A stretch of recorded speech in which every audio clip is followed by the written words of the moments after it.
या क्षणाची मोठी बातमी आपल्या समोर येते। शिवसेना आमदारांचं विमान गुवाहाटी विमानतळावरती लँड झाल्याची माहिती मिळते। गुवाहाटी विमानतळाबाहेर सुरक्षा व्यवस्था मोठ्या प्रमाणात तैनात करण्यात आली आहे। आमदारांना नेण्यासाठी विमानतळाबाहेर बस देखील सज्ज करण्यात आलेत। रात्री 3 वाजता गुजरातहून गुवाहाटीला या बस रवाना झाल्यात। विमानतळाबाहेर छावणीचं स्वरूप प्राप्त झालेलं आहे। राज्यातल्या महाविकास आघाडी सरकार विरोधात मंत्री एकनाथ शिंदेंसह शिवसेनेच्या 35 आमदारांचं बंड आणखी तीव्र होताना दिसतंय। कारण ह्या आमदारांना गुवाहाटी येथे नेलं जातंय। बंडाचं निशाण फडकवणारे शिवसेना नेते आणि नगर विकास मंत्री एकनाथ शिंदे यांना केवळ 35 आमदारांचा नाही तर 40 आमदारांचा पाठिंबा असल्याची माहिती त्यांनी दिलेली आहे। या क्षणाची मोठी अपडेट या सगळ्या राजकीय पार्श्वभूमीवरून समोर येते। शिवसेना आमदारांचं विमान गुवाहाटी विमानतळावरती लँड झालंय। गुवाहाटी विमानतळाबाहेर सुरक्षा व्यवस्था मोठ्या प्रमाणात तैनात करण्यात आली आहे। आमदारांना नेण्यासाठी विमानतळाबाहेर बस सज्ज झाली आहे। रात्री 3 वाजता गुजरातहून गुवाहाटीला हे विमान रवाना झालं। विमानतळाबाहेर छावणीचं स्वरूप प्राप्त झालंय। राज्याच्या राजकारणातली सर्वात मोठी बातमी आपण 2 दिवस पाहताय आणि या क्षणाची महत्त्वाची अपडेट ती म्हणजे शिवसेना आमदारांचं विमान गुवाहाटी विमानतळावरती लँड झालेलं आहे। गुवाहाटी विमानतळाबाहेर सुरक्षा व्यवस्था तैनात करण्यात आली आहे। आमदारांना नेण्यासाठी विमानतळाबाहेर बस सज्ज करण्यात आली आहे। रात्री 3 वाजता गुजरातहून गुवाहाटीला हे विमान रवाना झालं। विमानतळाबाहेर छावणीचं स्वरूप प्राप्त झालेलं आहे। राज्याच्या राजकारणात सध्या मोठ्या घडामोडी घडत आहेत आणि त्याच अनुषंगाने ही महत्त्वाची अपडेट आपल्या समोर येते। शिवसेनेचे बंडखोर नेते एकनाथ शिंदे हे आता स्वतंत्र गट स्थापन करण्याची आता दाट शक्यता निर्माण झालेली आहे। एकनाथ शिंदे यांच्यासोबत असलेल्या आमदारांचा फोटो देखील आता व्हायरल झालेला आहे। शिंदे यांनी स्वतंत्र गटासाठी आवश्यक असलेली 37 ही संख्या पूर्ण केली असल्याचं सध्या चित्र राज्याच्या राजकारणात पाहायला मिळतंय। राज्याचे विरोधी पक्षनेते देवेंद्र फडणवीस हे या सगळ्या अनुषंगाने काल दिल्लीमध्ये होते। त्यानंतर ते मुंबईत दाखल झालेत। भाजप आमदारांना मुंबईत येण्याचे आदेश देखील त्यांनी दिले असल्यानं आता राज्याच्या राजकारणात मोठी घडामोड घडण्याची शक्यता वर्तवण्यात येते आहे। शिवसेना आमदारांचं विमान गुवाहाटी विमानतळावरती लँड झालंय। गुवाहाटी विमानतळाबाहेर सुरक्षा व्यवस्था तैनात करण्यात आली आहे। आमदारांना नेण्यासाठी विमानतळाबाहेर बस सज्ज झाली आहे। रात्री 3 वाजता गुजरातहून गुवाहाटीला हे विमान रवाना झालेलं होतं। विमानतळाबाहेर छावणीचं स्वरूप प्राप्त झालेलं आहे। मयूर मेस्त्री आमचे प्रतिनिधी थेट फोन लाईनद्वारे जोडले गेलेले आहेत। पाहतोय राज्याच्या राजकारणातली मोठी घडामोड आहे आणि शिवसेना आमदारांचं विमान गुवाहाटी विमानतळावरती लँड झाल्याची अपडेट समजते। मयूर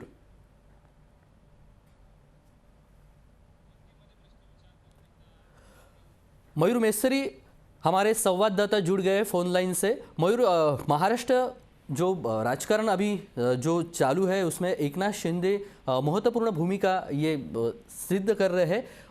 उसमें अभी शिवसेना आमदारों का जो विमान है वो गुवाहाटी विमानतल में लैंड होने की खबर आ रही है। बिल्कुल से बात करें तो जे रीत से महाराष्ट्र की राजनीति बदलने की संभावना अब दिख रही है, क्योंकि जो एकनाथ शिंदे मेन रोल दिख रहा है, क्योंकि जो पार्टी के साथ नाराज था, जो क्रॉसिंग वोट के मामले में नाराज थे, इसलिए बाद में जो एकनाथ शिंदे के साथ 34 जैसे विधायक सूरत की होटल में आ पहुंचे थे ने 24 घंटे तक मीटिंग का दौर शुरू था। लेट नाइट से सभी विधायक को एयरपोर्ट मार्फत बस मार्फत एयरपोर्ट ले गया था। बाद में रात को 3 बजे के बाद जो एयर फ्लाइट आती है उसमें गुवाहाटी रवाना किया गया था और गुवाहाटी सभी विधायक पहुंच भी गए, ऐसी भी माहिती मिल रही है। लेकिन जो महाराष्ट्र की राजनीति तो उठलाने की बात है, जो अभी भाजपा सफल रहे, लेकिन जिस तरह से जो सूरत की ली मेरिडियन होटल में जैसे ये सभी विधायक वहाँ मीटिंग का दौर कर रहे थे, तब शिवसेना के और उद्धव ठाकरे के जो खास कहते हैं वो मिलिंद नावेरकर और रविंद्र पाठक भी वहाँ कल पहुंचे थे और रविंद्र पाठक और मिलिंद नावेरकर ने भी सभी विधायक जो शिवसेना के जो नाराज विधायक है उसको मनाने की कोशिश किया था। 1.5 घंटे तक उसकी मीटिंग चली थी। फिर बाद में जो शिवसेना के जो उद्धव ठाकरे के जो मेन व्यक्ति है वो उसको मनाने में कहीं न कहीं दिक्कत आ रही थी, ऐसी भी बातें सामने आ रही है। मना नहीं सके, नाकामयाब रहे, उसकी वजह से अभी सब एकनाथ के साथ 34 जैसे विधायकों अभी गुवाहाटी रवाना हुए ने। जो बात और दूसरी भी सामने आई कि जैसे महाविकास आघाड़ी के नेता के भागने लगे। इस बीच में शिवसेना के मिलिंद नार्वेकर और रविंद्र पाठक एकनाथ शिंदे के मिलने सूरत गए थे। उन्हें एकनाथ शिंदे ने मुलाकात भी किया था, लेकिन बाद में जो नाकामियत रही थी उसकी वजह से फिर लेट नाइट से वो सब विधायक अभी गुवाहाटी पहुंच चुके हैं। बात अभी देखते हैं क्योंकि अभी जो जैसे मीटिंग का दौर चला था सूरत की होटल में 24 घंटे तक मीटिंग का दौर चला था, उसमें भाजपा का नेता भी कैमरा के सामने आया है क्योंकि लेट नाइट से सब बाहर निकले थे, सबको रवाना करने की बात चल रही थी। फिर रात को तो कांग्रेस के पूर्व कॉर्पोरेटर सूरत में भी उसने विरोध किया था भाजपा ने, लेकिन जो महाराष्ट्र की राजनीति में अभी बदलाव फाइनल दिख रहा है। मयूर, फिलहाल सूरत एयरपोर्ट पर गुवाहाटी के लिए रवाना होने से पहले शिवसेना से कहीं बगावत के लेकर एकनाथ शिंदे ने साफ तौर पर कहा दिया था कि उन्होंने बाला साहेब ठाकरे की शिवसेना को नहीं छोड़ा है, आगे भी नहीं छोड़ेंगे। उन्होंने कहा है कि हम बाला साहेब के हिंदुत्व और अनुसरण कर रहे हैं और इससे आगे भी ले जाएंगे। इसका क्या मतलब हो सकता है मयूर? बिल्कुल, इसका साफ मतलब यही होता है कि हम भाजपा से गठबंधन करेंगे लेकिन शिवसेना को नहीं छोड़ेंगे। इसकी वजह ऐसा होता है क्योंकि 1.5 घंटा तक मीटिंग चली थी और भाजपा के दिग्गज नेताओं के साथ 24 घंटे तक मीटिंग होटल में चली थी, वो भी बंद बारणे में चली थी, बंद रूम में चली थी। किसी को पता नहीं था क्या बात हुआ है, क्या संकेत दे रहे हैं, लेकिन जैसे जो निवेदन सामने आ रहा है उसकी वजह से साफ दिख रहा है कि अभी भाजपा की सरकार का गठबंधन वहाँ हो सकता है शिवसेना के साथ। उन्होंने ये भी कहा था कि जब फोन लाइन से जो बात हुई थी मुख्यमंत्री उद्धव ठाकरे और एकनाथ शिंदे से, एकनाथ शिंदे ने मुख्यमंत्री उद्धव ठाकरे के सामने मंगलवार फोन पर बात कर दी और मांगे भी रखी है। एकनाथ शिंदे ने मुख्यमंत्री उद्धव ठाकरे से कहा कि शिवसेना और बीजेपी की मिलकर सरकार बनानी चाहिए। मयूर, अभी से जो दिख रहा है क्योंकि 24 घंटे तक गुजरात के जो दिग्गज नेता है उसके साथ भी मीटिंग का दौर शुरू थे। 34 जैसे विधायक शिवसेना के सूरत के होटल में वहां थे और 24 घंटे तक मीटिंग का दौर शुरू था, लेकिन अभी तो जो साफ दिख रहा है कि महाराष्ट्र की राजनीति में अभी भूकंप आने की संभावना चौकस है। लेकिन सब ये गुवाहाटी से सूरत से पहले वो सब विधायक रुके थे, उसके बाद वो गुवाहाटी के लिए निकले, ये सब घटनाक्रम कैसा था? बिल्कुल से लेट नाइट 1 बजे के बाद हिलन कलन हो रही थी होटल में। फिर 1:30 बजे के बाद सभी विधायकों को होटल के बस मार्फत से एयरपोर्ट ले गए थे और बाद में एयरपोर्ट पहुंचे थे और रात को 2:30 बजे के बाद जो एयर फ्लाइट आती है उसमें गुवाहाटी के लिए रवाना किया गया था और सभी धारासभ्य सभी विधायक वहां देखने को मिले थे। 34 से ज्यादा भी विधायकों होटल में शामिल थे, इसकी बात भी सामने आई है और भाजपा के कितने नेता भी कैमरा में कैद हुए। એટલે ચોક્કસથી फाइनल की महाराष्ट्र की राजनीति हो भी बदलाव आने की संभावना फाइनल दिख रही है। गुवाहाटी में बड़े तैनात पे पुलिस देखिल बहुत तैनात किए वहाँ पे, वहाँ की कुछ स्थितियाँ सामने आ रही है। बिल्कुल के जैसे सभी विधायकों को सूरत से रवाना करने की बात सामने आई थी, फिर सूरत महाराष्ट्र पुलिस पर सूरत पहुंची हुई थी। लेट नाइट को महाराष्ट्र पुलिस भी सूरत पहुंची हुई थी और बाद में सेफ्टी के साथ सभी विधायक को वहाँ लेने की प्रयास किया था। हाल तो अभी सभी विधायक गुवाहाटी फ्लाइट के मार्फत पहुंच चुके हैं, वहाँ भी सुस्त पुलिस बंदोबस्त डाल दिया है।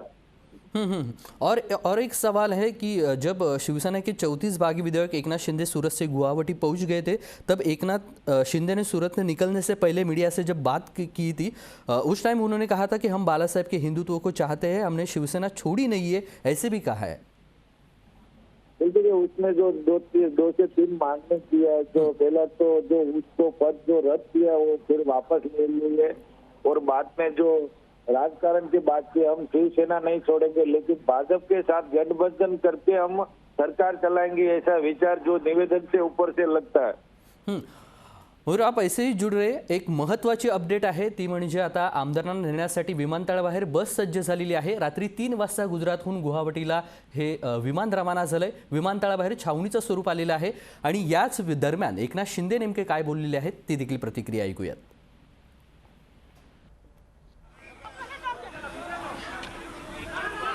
तुमच्यावर आहे, लागी जाऊ शिवसेना के 40 MLA अभी यहाँ मौजूद है और सभी लोग जो है हम बाला साहब ठाकरे जी का जो हिंदुत्व है इस और उनकी जो भूमिका है उसको हम लोग आगे ले जाना चाहते हैं और गुवाहाटी क्यों आए? शिंदे जी मराठीत संपूर्ण राज्य तुमच्याकडे बघतंय. का जो अप्रोच रहा है मराठीत शिंदे जी मराठीत. रहा है क्या कहेंगे उसको? सूरत वरून मुझे किसके ऊपर टीका टिप्पणी नहीं करनी है. मुझे इतना ही बात है कि जो शिवसेना के MLA हैं आज यहाँ मौजूद है और बाला साहब की जो हिंदुत्व की बात है उसे हम लोग आगे जाएंगे. शिंदे जी एकनाथ शिंदे यांनी ही प्रतिक्रिया दिलेली आहे. शिवसेनेचे बंडखोर नेते एकनाथ शिंदे हे आता स्वतंत्र गट स्थापन करण्याची आता दाट शक्यता निर्माण झालेली आहे. एकनाथ शिंदे यांच्यासोबत असलेल्या आमदारांचा फोटो देखील व्हायरल झालेला आहे. त्यामुळे आता एकनाथ शिंदे हे नेमकं कोणतं पाऊल उचलतील हे पाहणं महत्त्वाचं ठरणार आहे. शिवसेनेच्या 35 आमदारांचा बंडका आणखी तीव्र होताना दिसतंय, कारण ह्या आमदारांना गुवाहाटी येथे नेलं जातंय. निशाण फडकवणारे शिवसेना नेते आणि नगरविकास मंत्री एकनाथ शिंदे यांना केवळ 35 आमदारांचा नाही तर 40 आमदारांचा पाठिंबा असल्याचं देखील त्यांनी म्हटलेलं आहे. पुन्हा एकदा जाऊया आमचे प्रतिनिधी मयूर मिस्त्री यांच्याकडे. मयूर जी, तो क्या अभी शिवसेना क्या टूट गई है ऐसे बोल सकते हैं, क्योंकि पूरी शिवसेना के बहुत सारे जो MLA है विधायक है वो एकनाथ शिंदे के पास है और वो सब विधायक और खुद एकनाथ शिंदे आसाम पहुंचे. एकनाथ शिंदे का दावा है कि हमारे साथ 40 विधायक है. मयूर,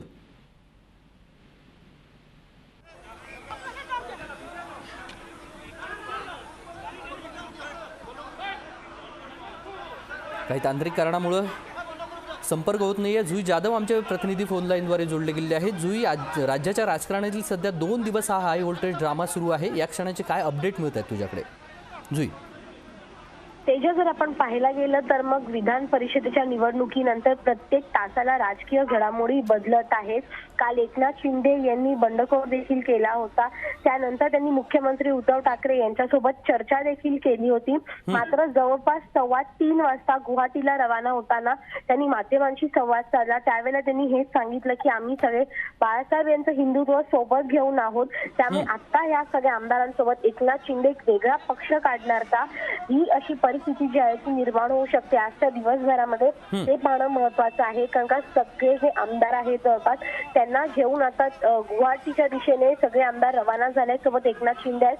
मात्र जर त्या सगळ्या आमदारांचा फोटो आपण नीट पाहिला तर महाविकास आघाडी पक्षातील जे घटन आमदार आहेत बच्चू कडू हे देखील त्याच्यामध्ये आहेत. त्यामुळे एकनाथ शिंदे केवळ शिवसेनेच्याच आमदारांना नाही तर जे शिवसेनेसोबतचे गटनेते होते बच्चू कडू यांना देखील घेऊन ते आता गुवाहाटीला पोहोचले आहेत. त्यामुळे आजच्या दिवसभरामध्ये एकनाथ शिंदे नेमका नवीन पक्ष स्थापन करतायत का हे पण महत्वाचं आहे. त्यासोबतच काल त्यांनी अजून एक प्रतिक्रिया दिली होती मीडियासोबत, ते म्हणजे की घर से कहूं हम हिंदू आहे. त्यामुळे बाळासाहेब ठाकरे यांचं हिंदुत्वाचं धोरण घेऊन एकनाथ शिंदे आणि जे इतर सगळे आमदार आहेत ते त्यांच्यासोबत गुवाहाटीला दाखल झालेले आहेत. त्यासोबतच आपण मुंबईची घडामोड पाहिली तेजस, तर मग मुंबईमध्ये देखील जे शिवसेनेसोबतचे आमदार आहेत ज्यांची काल वर्षावरती दिवसभर खरं तर बैठक झाली, त्या सगळ्या आमदारांना पवईच्या रेनिसान्स म्हणजे वेस्टर्न हॉटेलमध्ये जे आहे ते ठेवण्यात आलं आहे. परत हे आमदार शिवसेनेचे आहे ते बंडखोरी करू नये या पार्श्वभूमीवरती शिवसेना आता तैनात झालेली आहे आणि कोणती चूक शिवसेनेकडून होऊ नये या पार्श्वभूमीवरती काळजी घेत आता शिवसेनेचे बाकीचे आमदार आहेत त्यांना रेनिसान्समध्ये ठेवण्यात आलं आहे. त्यामुळे आज दिवसभरामध्ये नेमकी एकनाथ शिंदे कोणती भूमिका घेत आहेत, एक वेगळा पक्ष स्थापन करतायत का, की ज्या प्रकारे काल उद्धव ठाकरे यांनी देखील सांगितलं की तुम्ही सोबत या आपण सोबत राहू, तर एकनाथ शिंदे पुन्हा एकदा शिवसेनेसोबत परत येत आहेत का आपल्या सगळ्या आमदारांसोबत, हे या दिवसभरामध्ये पाहणं महत्वाचं आहे. ते जुई, तू म्हटल्याप्रमाणे एकनाथ शिंदे आता स्वतंत्र गट स्थापन करण्याची दाट शक्यता आहे. मात्र त्यासोबतच भाजपसोबत सत्ता स्थापन करा ही एकनाथ शिंदे यांची मागणी आहे. ती मागणी आता उद्धव ठाकरे मान्य करतील का हे पाहणं महत्वाचं आहे. या संदर्भात काय तर्कवितर्क लावले जात आहेत? त्याचे जर आपण पाहिलं तर मग काल मुख्यमंत्री उद्धव ठाकरे यांच्यामध्ये आणि एकनाथ शिंदे यांच्यामधून फोनवरती चर्चा झाली. त्यावेळेला मुख्यमंत्री उद्धव ठाकरे यांनी असं देखील समजतंय की त्यांनी फोनवरून एकनाथ शिंदे यांना समजावलं की भाजपने आपल्यासोबत काय केलं हे सगळे जाणून आहे, त्यामुळे भाजपसोबत जाणं आता शक्य नाही. त्यामुळे कुठेतरी ही जी मागणी एकनाथ शिंदे यांनी केली आहे की भाजपसोबत आपण सत्ता स्थापन करूया, त्याला खरं तर म्हणू शकतो की उद्धव ठाकरे यांनी नकार दिलेला आहे. कारण का जर आपण पाहिलं तर मग आधी देखील जेव्हा युतीचं सरकार होतं त्यावेळेला भाजपने आपल्यासोबत काय केलंय ही स्थिती निर्माण करा याची आठवण उद्धव ठाकरे यांनी एकनाथ शिंदेना करून दिलेली आहे. त्यामुळे एकनाथ शिंदे यांची जी रास्त मागणी आहे की आपण भाजपसोबत सरकार स्थापन करूया, त्याला मुख्यमंत्री उद्धव ठाकरे यांच्याकडून जरी नकार असला तरी काल चंद्रकांत पाटील यांनी देखील एक वक्तव्य केलं होतं, ते म्हणजे की एकनाथ शिंदे यांचा प्रस्ताव जर आमच्याकडे आला तर तो आम्ही स्वीकारू. त्यामुळे कुठेतरी भाजप कालपासून जी चर्चा आहे की भाजप मिशन कमळ जे आहे ते राबवत आहे, त्यामुळे भाजप देखील दाट शक्यता आहे एकनाथ शिंदे यांच्यापर्यंत पोहोचण्याची. कारण का काल मोहित कंबोज हे देखील सुरतच्या त्या हॉटेलमध्ये दिसून आले होते. त्यामुळे कुठेतरी भाजप देखील आता सज्ज झाला आहे एकनाथ शिंदे यांना आपल्या पक्षामध्ये करून घेण्यासाठी.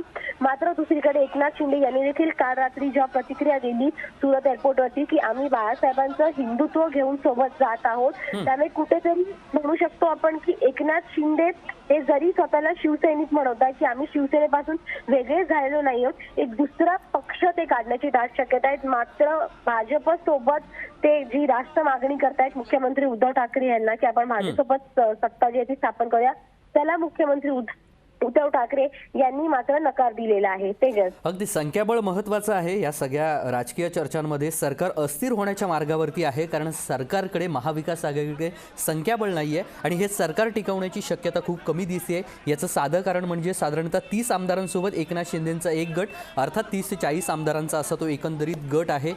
एकनाथ शिंदे यांनी 40 आमदार असल्याचा दावा केलेला आहे. त्यामुळे एकत्र ह्या सगळ्या आमदारांची मागणी आहे की आपण सगळे मिळून भाजपसोबत जाऊ आणि तुम्ही आलात नाही तर आम्ही भाजपसोबत जाऊ, अशा परिस्थितीत हे सरकार राहील याची शक्यता खूप कमी आहे. त्यामुळे ह्या सगळ्या इकडे आड तिकडे वीर अशा प्रकारची एक भूमिका आणि अशा प्रकारचा एक प्रश्न महाविकास आघाडी सरकारसमोर उभं राहिलेला आहे. जुई, अगदीच तेजस, तू बरोबर म्हणाला की इकडे आड आणि तिकडे वीर अशा प्रकारची स्थिती जी आहे ती आता महाविकास आघाडी सरकारची झालेली आहे. काल एकनाथ शिंदे यांनी जो स्टँड घेतला आहे त्यानंतर जे महाविकास आघाडी सोबत जे इतर पक्ष असतील म्हणजे राष्ट्रवादी आणि काँग्रेस यांच्या देखील बैठका ज्या त्या सुरू झालेल्या आहेत. काल शरद पवार यांचा जो दिल्ली दौरा होता ते दिल्लीवरून मुंबईला आले होते. राष्ट्रवादीने आपल्या आमदारांसोबत चर्चा केली, काँग्रेसने देखील आज देखील काँग्रेसची आपल्या आमदारांसोबत नेत्यांसोबत चर्चा आहे. शिवसेना हा पक्ष ज्याला सगळ्यात मोठा धक्का बसलेला आहे. कारण का एकनाथ शिंदे नाव घेतलं की ते येतं म्हणजे एकनिष्ठ शिवसैनिक ते म्हणजे एकनाथ शिंदे हेच नाव असं समोर येतं. मात्र ते एकनाथ शिंदे यांनीच बंडखोरी केलेली आहे आणि त्यांनी जी अट घातलेली आहे, मागणी केलेली आहे ती म्हणजे की आपण भाजपसोबत सरकार स्थापन करू, राष्ट्रवादी आणि काँग्रेस सोबत नाही. त्यांच्याकडे संख्याबळ देखील आहे. एकनाथ शिंदे यांच्यासोबत 40 आमदार आहेत असा त्यांनी दावा केलेला आहे. मात्र जर आपण अजून एक घडामोड पाहिली तर ते म्हणजे की त्यांच्या सोबत जे 2 आमदार होते ते आता मुंबईमध्ये दाखल झालेले आहेत. वेगळ्या प्रकारची वाहने साधने करून ते मुंबईमध्ये दाखल झाले आहेत. त्यांचं एकच म्हणणं आहे की जरी आम्हाला कोणी 100 कोटी दिले तरी आम्ही शिवसेना सोडणार नाही. असे काही अजूनही निष्ठावंत आमदार आहेत जे एकनाथ शिंदे यांच्या गटामध्ये आहेत. त्यामुळे आता शेवटपर्यंत एकनाथ शिंदे जोपर्यंत एक वेगळा निर्णय घेत नाहीत तोपर्यंत किती आमदार एकनाथ शिंदेसोबत आहेत आणि एकनाथ शिंदेनी जर एक वेगळा गट स्थापित केला भाजपसोबत जाण्यासाठी तेव्हा नेमके किती आमदार एकनाथ शिंदे यांच्या गटामध्ये राहतात हे पण महत्वाचं आहे. कारण का एकनाथ शिंदे वारंवार बोलत आहे की आम्ही शिवसेना सोडलेली नाही, आम्ही शिवसैनिकच आहोत, आम्ही बाळासाहेबांचं हिंदुत्व घेऊनच पुढे जात आहोत. मात्र जर त्यांनी एक वेगळा गट स्थापित केला आणि जर ते भाजप सोबत गेले तर त्या 40 आमदारांपैकी नेमके किती आमदार एकनाथ शिंदे यांच्यासोबत जात आहेत हे देखील पाहणं तितकंच महत्वाचं आहे. कारण का जर हे सगळे आमदार एकनाथ शिंदे यांच्या सोबत गेले तर मात्र महाविकास आघाडी सरकारला आणि शिवसेनेला नक्कीच मोठी डोकेदुखी जी आहे ती होणार आहे. पण जर हे सगळे आमदार पुन्हा गते स्वतःला शिवसैनिक म्हणवतात आणि शिवसेनेमध्ये परत आले तर मात्र एकनाथ शिंदे यांच्यासाठी डोकेदुखी असेल आणि महाविकास आघाडी सरकारसाठी आणि खास करून शिवसेनेसाठी कुठेतरी एक दिलासादायक बातमी असेल. जुई, तू म्हटल्याप्रमाणे पुढचे काही तास खूप महत्त्वाचे आहेत कारण पुढच्या काही तासातच उद्धव ठाकरे आपल्या आमदारांची मनधरणी करतात का आणि शरद पवार काही करतायत का हे सगळं पाहणं महत्त्वाचं ठरणार आहे.